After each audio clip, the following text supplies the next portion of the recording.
Hello again, fans of Clash of Clans. Leo67 with you. It's been a very long time. I'm going to show you ring base funneling tips for Town Hall 13. I'm going to show you a bad attack by yours truly, and a couple of good attacks, one by me and another one by Mr. One. So let's get started. Looking at this ring base, it's a popular one. You'll see it in multi. You'll see it also in war. So the purpose is to have your troops come in and split, go left, go right, and stay away from the core.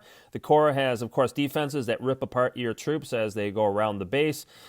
These examples, we're going to be focusing on ground, as I particularly really do like ground. And, well, you want to basically take out corners and be able to get in with a good funnel. Let's see how I do as I start with a Grand Warden at the 6 o'clock position, and it'll be a little bit of a warden walk here to start with, and I'll drop an Electro Dragon here at the 9 o'clock position. There she is, and we start our funnel, and things are looking good to start with. Okay, and we're about to see here at the 9 o'clock position, see the air defense. The Electro Dragon's going to be running right into it, but let's see what kind of job she does. There's some wall breakers that could be useful if utilized by some ground troops coming in there to help with the funnel. We still have the Grand Warden doing some work. So now we're starting to do some of the push into the middle of the base. The Grand Warden, unfortunately, is now drawn to the troop over there, so he's not clearing anymore. And check this out over here. So here we have our Grand Warden down here at 6 o'clock still, and we have a nice opening we started. And we have some opportunity. The Grand Warden can continue with his funneling assistance as he continues to walk, but dropping the troops, that draws the Grand Warden's attention. So now he's kind of stopped with his funneling chores, and this is going to pose a new challenge as we're about to check this out here right about now. Take a look at this. We have 1, 2, 3 buildings to the left and 1, 2, 3 buildings to the right. This chain of buildings is going to cause a problem because we placed our jump spell, and this distance right here is too great for our troops to be acknowledging those buildings to go into the core. So guess what? The ring base does its job. Our troops are splitting up, and this is starting to fall apart really quick. So now with our troops heading around clockwise and counterclockwise, we have the queen going clockwise up there at the top, and our troops trying to do something. There's some earthquakes, which can do nothing. Here's our royal champion and hogs with a last desperate attempt to try to get something at the core. There's a rage, but there's nothing backing up those hogs. They're really squishy with those internal defenses. They're gone already. Our royal champion uses the ability. There's a queen there as well, and of course, gone. Everything's gone there. We're just speeding this up to stop this fail sauce, and you can see this is what happens when you don't hit a ring base properly. So let's go to the next one. This will be much more promising. This next attack, another ring base. All these are ring bases, so another ground army, just like before. So check this out. We have similar, it's not the same. By the way, our last attack is going to be almost exact same base. We'll show you how to do it right. But anyways, moving on, here's the core as highlighted here. Similar idea. You have the town hall there. You have the clan castle. You have Eagle Artillery, and you have Vernal Towers. So what do? I decided to come in with an Electro Dragon here at the 3 o'clock position, and some wall breakers to help with ground troops that'll be coming in a little bit later. At least that's what I planned originally. So the Electro Dragon is doing a good job to start with, and you'll notice that the Electro Dragon, when I placed her, there's not the threat from the air defenses, these two right here, and the Electro Dragon is going to take out these key defenses, and that's going to help with the funnel when I come in between the 3 and the 6 o'clock position. So the next step will be the Grand Warden walk, and he's going to come in any moment here. There he is, right there. Something to note with the Grand Warden, you got to be a little patient here, and as my Electro Drag's about to die there, she did her job up there clearing those key buildings. The Grand Warden is effective for these type of attacks, and you want to take note that you're not going into major concentrated defenses, because in the middle here, if there were, like, let's say 3 or 4 crossbows also hitting my Grand Warden, I'd be in a lot of trouble. So this works well when you don't have concentrated defenses. Take note of the enemy queen. So I decided to drop a Ice Golem and a Yeti to distract her, and the queen will chase the Ice Golem. I'm able to place some wall breakers so I can get my funnel going in there, and I start dropping the rest of my troops, and the queen's going to take on my Ice Golem, but she turns around and faces my army, so this is going pretty well.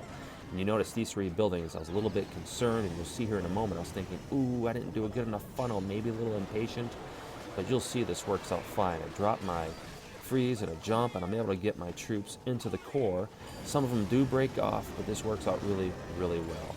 The next step is the enemy clan castle comes after me, and they do a pretty good job of killing bowlers, but my troops are pretty much moving ahead of the pack, with the king leading the charge, and the bowlers behind that. They take out the town hall, and here come my hogs from my CC and my royal champion, and they're going to clear the rest of the way here, going clockwise around the base on the outside here.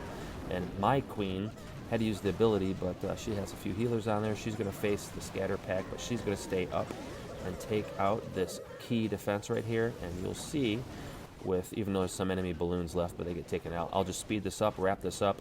This is a 3-star attack. Much better, much better funneling and a better result. And then there you go.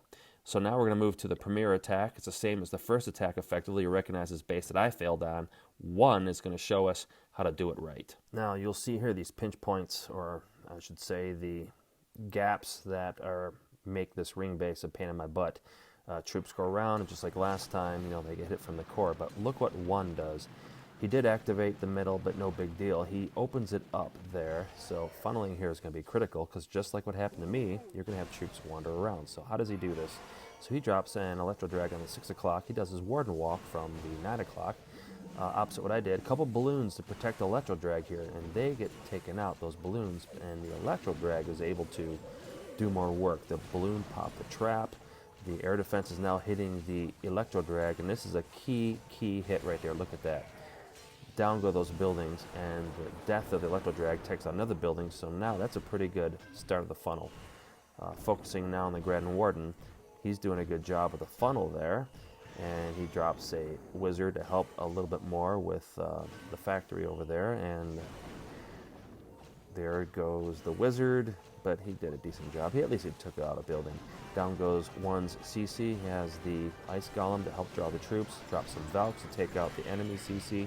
And here comes the bulk of his army, his Yetis, and he has no wall breakers, so he's going to have to do the old-fashioned way, muscle his way through the wall after he takes out the CC, the enemy CC, and he had his poison spell down. This looks like a pretty good funnel. Now check this out right here. It looks a little bit scary just for a moment as some of his troops come in thinking, oh, they're going to go around, but no, only the king does really, and the rest of his troops make it to the core. Well-timed spell, well-timed warden ability. The hogs came a little bit late, but no one's perfect. What can you do? But it's a great usage of those abilities and spells, and the hogs get in there and do a lot of damage as the other troops are tanking. So the core is now gone. His other his quakes open up the rest of the base, so his troops can get in, and now it's just a little bit left. And these on a ring base, the defenses are all scattered and moved about, so not concentrated firepower. He has his queen up with an ability. He has troops up. He has his cleanup troops. That's very important, boys and girls. Bring your cleanup troops. You can see the wizards there at 3 o'clock position. So speeding this up, you can easily see this is a 3-star attack. What I messed up in my first time, 1 showed us how to make it look easy. You see the funnel in the corners and getting in, so you can get your troops pushed to the core. That's what's important. That's what 1 did right. So there you have it. So hope you enjoyed this ring-based Town Hall 13 funneling tips video. Please comment, like, subscribe below, and hopefully you did enjoy this video. And remember, as always, boys and girls, please be kind to potatoes.